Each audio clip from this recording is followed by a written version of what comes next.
আসসালামু আলাইকুম ওয়া রাহমাতুল্লাহ। সুপ্রিয় শ্রোতা মণ্ডলী, আজ 17ই রমজান বদরের ময়দানে মক্কার কাফের মুশরিকদের সাথে মুসলমানদের প্রথম জিহাদ এবং প্রথম বিজয়। মক্কার কাফের মুশরিকদের জুলুম নির্যাতনে অতিষ্ঠ হয়ে মুসলিমরা দেশ থেকে বাধ্য হয়, হিজরত করতে বাধ্য হয়। মক্কার কাফের মুশরিকরা এতটাই বর্বর ছিল যে মদিনায় গিয়ে মুসলমানরা ভালো আছে, সুখে আছে, এটাও তারা সহ্য করতে পারত না। তেমনিভাবে মদিনা ইসলামের আলো ছড়িয়ে পড়তেছে, এটাও মক্কার কুরাইশরা সহ্য করতে পারেনি। তারা চেয়েছিল মুহাম্মদ সাল্লাল্লাহু আলাইহি ওয়াসাল্লাম ও তার অনুসারীদের নিশ্চিহ্ন করতে। তাই তারা মদিনা আক্রমণের সিদ্ধান্ত নেয় এবং সর্বাত্মক প্রস্তুতি গ্রহণ করে।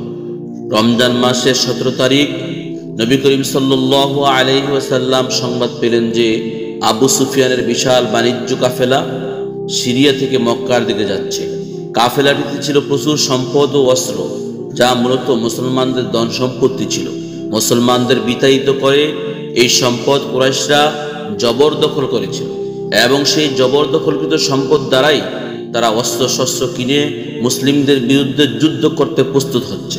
এই খবর শুনে মুসলমানরা সিদ্ধান্ত নিল এই কাফেলা আটক করবে, যাতে তারা নিজেদের ক্ষতির কিছুটা হলেও পুষিয়ে নিতে পারে। নবী মুহাম্মদুর রাসূলুল্লাহ সাল্লাল্লাহু আলাইহি ওয়াসাল্লাম মাত্র 313 জন সাহাবী নিয়ে বের হলেন। তাদের মধ্যে মাত্র 70টি উট ও 2টি ঘোড়া ছিল। অন্যদিকে কুরাইশরা এই খবর শুনতে পেয়ে এক বিশাল বাহিনী প্রেরণ করল, যাদের সংখ্যা ছিল 1000, সাথে ছিল 100টি ঘোড়া ও 700টি উট। বদরের কাছে মুসলমানরা এক কুয়োর পাশে তাঁবু স্থাপন করলেন। নবী সাল্লাল্লাহু আলাইহি ওয়াসাল্লাম রাতভর আল্লাহর কাছে দোয়া করলেন, হে আল্লাহ, যদি আজ এই ছোট্ট দলটি ধ্বংস হয়ে যায় তাহলে এই জমিনে আর তোমার ইবাদত করার কেউ থাকবে না। তুমি আমাদেরকে সাহায্য করো। আল্লাহর রাসূলের দোয়া আল্লাহ তাআলা কবুল করলেন। সেদিন রাতে প্রচুর বৃষ্টি হলো, যা মুসলমানদের ভূমি শক্ত করলো, কিন্তু কুরাইশদের এলাকা কর্দমাক্ত করে দিল। পরদিন সকালে উভয় বাহিনী একে অপরের সামনে দাঁড়ালো। কুরাইশদের থেকে 3 জন সম্মুখ যুদ্ধে এলো। উতবা, সাইবা ও ওয়ালিদ মুসলমানদের পক্ষ থেকে এগিয়ে গেলেন। বীর হামজা, হযরত আলী ও হযরত উবাইদা রাদিয়াল্লাহু তাআলা আনহু। হযরত হামজা রাদিয়াল্লাহু তাআলা আনহু ও হযরত আলী রাদিয়াল্লাহু তাআলা আনহু দ্রুত তাদের প্রতিপক্ষকে পরাজিত করলেন। উবাইদা রাদিয়াল্লাহু তাআলা আনহু গুরুতর আহত হলেও তিনি বিজয়ী হয়েছিলেন। এরপর মূল যুদ্ধ শুরু হলো। নবী সাল্লাল্লাহু আলাইহি ওয়াসাল্লাম সাহাবীদের উদ্বুদ্ধ করলেন এবং বললেন, আল্লাহর সাহায্য আসবে।